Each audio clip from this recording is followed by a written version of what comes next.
possessive adjectives.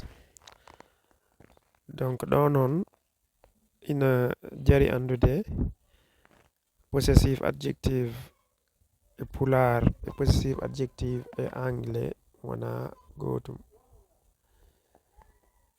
So tawi koye anglais possession o arata ko avant nom o. Exemple, my shoes. My kañum woni possession o. Après gadda shoes faɗogo.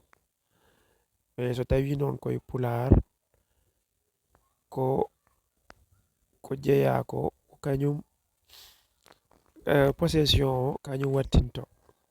Possession o kañum wattinto. Sa wi par exemple paɗam am o kañum wattindi paɗe ɗe. Donc pour rabbikinade tan so tawi koye anglais ko possession adato, so tawi koye pular ko possession o wattinto. Paɗe wiyete ko shoes wona shoes noon wiyete ko shoes. Paɗe am, my shoes. Paɗe am, my shoes. Donc am o ko my, am my. Men, our. Paɗe men, our shoes. Paɗe men, our shoes.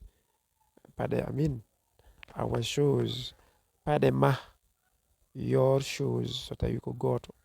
Paɗe ma, your shoes.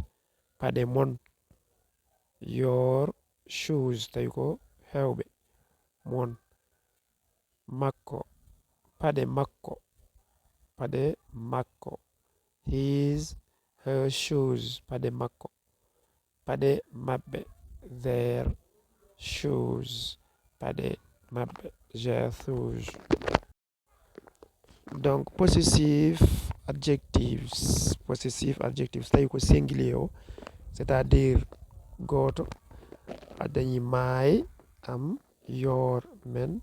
His kanko gorko o, her kanko debbo o, its hunde nde makko. Donc singulier my, your, his, her, its. My, your, his, her, its yeru. My book, defteram. Your shoes, paɗe ma. Your shoes, paɗe ma.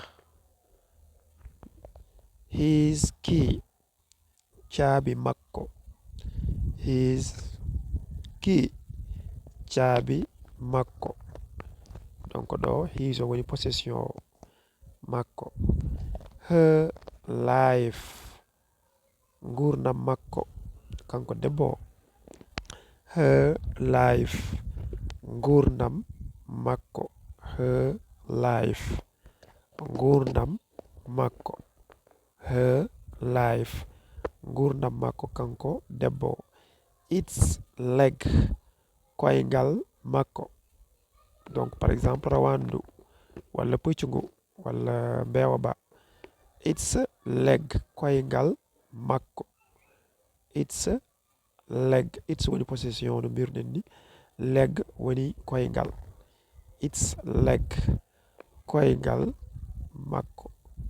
Its leg, koyngal makko kanko kullel ngel. Its leg, koyngal makko. So tawi ko pluriel o noon, c'est-à-dire ko ko ɓuri ɗiɗo, ɓuri goto, ɗiɗo walla tati walla nayo. Our, amen. Your, mon. Their, mon. Our country, leydi amen.